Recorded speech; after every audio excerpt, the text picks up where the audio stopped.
Iran युद्ध रुकते ही आई 10 बड़ी खुशखबरी। भारत पर बरसने लगे डॉलर, ट्रंप को भी नहीं हुआ यकीन। दोस्तों, ईरान इजराइल युद्ध रुकते ही भारत के लिए ऐसी 10 बड़ी खुशखबरी आई है कि पूरी दुनिया देखती रह गई है। प्रधानमंत्री मोदी ने इस संकट के खत्म होते ही ऐसा रणनीतिक दरवाजा खोल दिया है जिसकी कल्पना भी विरोधी नहीं कर पाए थे। जो लोग कह रहे थे कि इसके सांस तन निकलकर ऐसे युद्ध से भारत को सिर्फ नुकसान होगा, आज वही लोग मुंह छुपाते घूम रहे हैं, क्योंकि मोदी की रणनीति शोर नहीं बल्कि सटीक वार पर टिकी होती है। पहली खुशखबरी ये है कि युद्ध थमते ही भारत ने अमेरिका और ईरान दोनों के साथ अपना कूटनीतिक संतुलन बेहतरीन तरीके से साबित कर दिया है।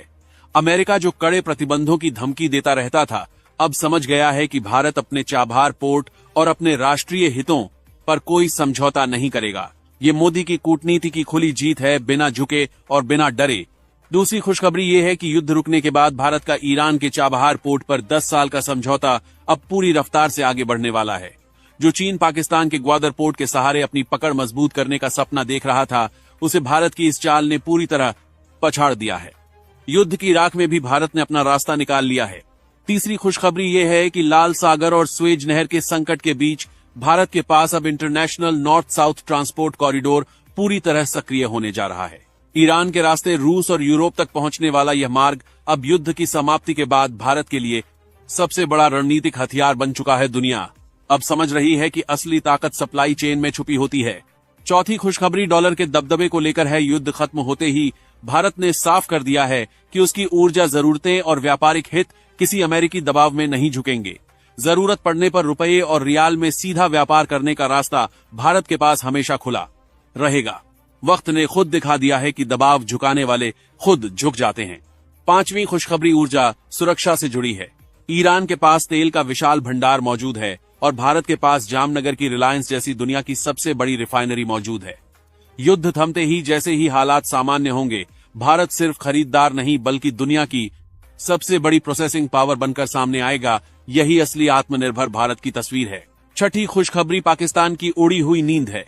पाकिस्तान सोचता था कि वो भारत को सेंट्रल एशिया से दूर रखेगा और चीन उसकी ढाल बनकर खड़ा रहेगा, लेकिन युद्ध खत्म होते ही ईरान के साथ भारत की मजबूत होती दोस्ती ने पाकिस्तान को उसी के खेल में पूरी तरह बाईपास कर दिया है।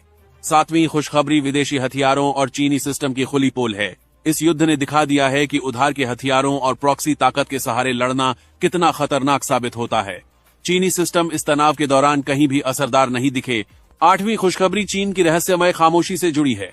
पूरे ईरान संकट के दौरान चीन की चुप्पी ने पूरी दुनिया को एक बड़ा संदेश दे दिया है। पाकिस्तान और बाकी छोटे देशों को अब समझ आ रहा है कि चीन सिर्फ कर्ज और व्यापार के लिए सामने आता है, संकट के समय वो सबसे पहले गायब हो जाता है। नौवीं खुशखबरी यह है कि चीन की यह पोल अब मालदीव, बांग्लादेश और श्रीलंका जैसे देशों के सामने भी पूरी तरह खुल चुकी है। जो देश चीन के सहारे उछल रहे थे, उन्हें अब साफ दिख गया है कि असली और भरोसेमंद पार्टनर सिर्फ भारत है, जो हर संकट में फर्स्ट रिस्पॉन्डर बनकर खड़ा रहता है। 10वीं खुशखबरी यह है कि युद्ध रुकने के बाद चीन के अंदर भी अब दबाव बढ़ने वाला है। लोग शी जिनपिंग से सवाल पूछेंगे कि सुपर पावर होने का दावा करने वाला देश इतने बड़े वैश्विक संकट में कहां गायब था। वहीं दूसरी तरफ भारत ने किसी गुट का हिस्सा बनने के बाद बजाय शांति और कूटनीति का रास्ता चुना। दोस्तों, आज पूरी दुनिया को समझ आ गया है कि असली गेम अब मोदी की स्वतंत्र विदेश नीति के हाथ में है। अगर आप भारत के ये 10 फायदे समझ गए तो वीडियो को लाइक करें, चैनल को सब्सक्राइब करें और नोटिफिकेशन बेल दबाएं। जय हिंद।